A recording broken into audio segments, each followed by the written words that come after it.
it organically shows. That was Ticats offensive coordinator Tommy Condell's way of describing how the Tabbies will choose a number one quarterback. No genetically modified decision will be made in the Hammer.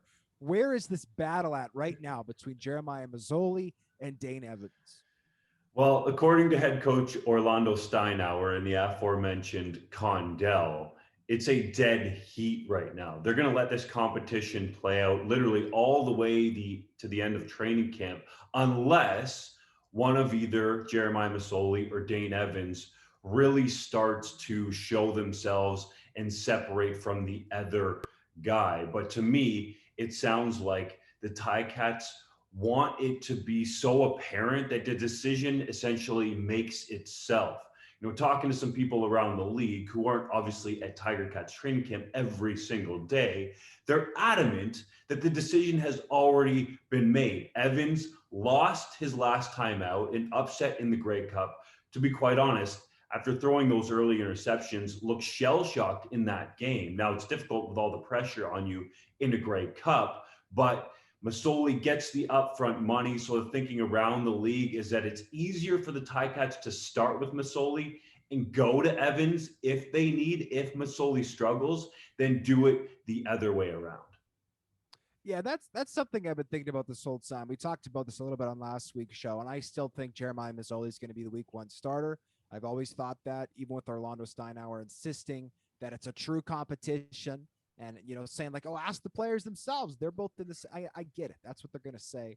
But at the end of the day, these guys put up almost identical numbers in 2019. They put up almost identical records. It helps when you've got the talent that's on that roster. It also helps when you're playing in the East Division and you get to beat up on some of the weaker teams in that side of the country.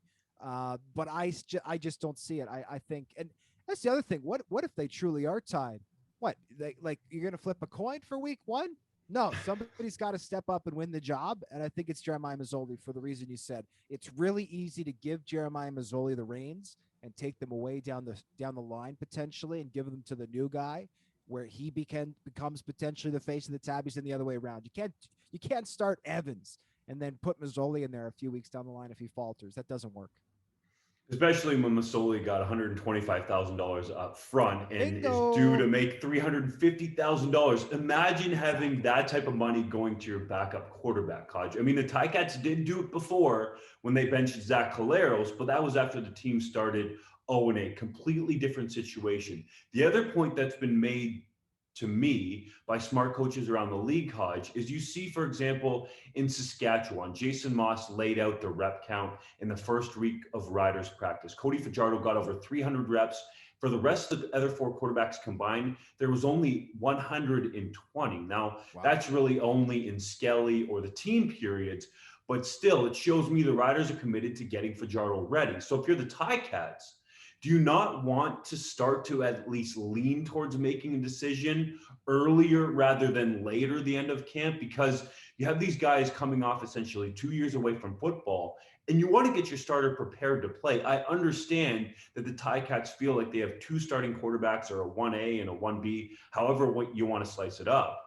But if you're going to have Masoli go into week one, I guess that's the guy we're making our Bodog betting favorite to be the Ticats' number one quarterback heading into that game against the Bombers, that you want to give him the majority of the reps, right? I think so. Certainly for that week of practice. The difference that I would say is, in Hamilton, they've got three quarterbacks there, period. Jamar Smith is the third guy. There's no competition there for the third string role. They've handed it to him. Whereas Saskatchewan, they're looking to figure out, okay, who's the backup to the backup, etc. They got four guys there behind Cody Fajardo, who I think all have a lot of upside. You got Isaac Harker, who's a Wonderlic genius. You've got a former first-round NFL draft pick in Paxton Lynch. We're going to talk about. You got Mason Fine, who can run around, and you got Flacco, who's of course the younger brother of the former Super Bowl MVP. So there's a lot for them to figure out. But yes, Dunkster, I think that's wise. They got to at least by week one, preferably maybe even a little sooner, make a decision.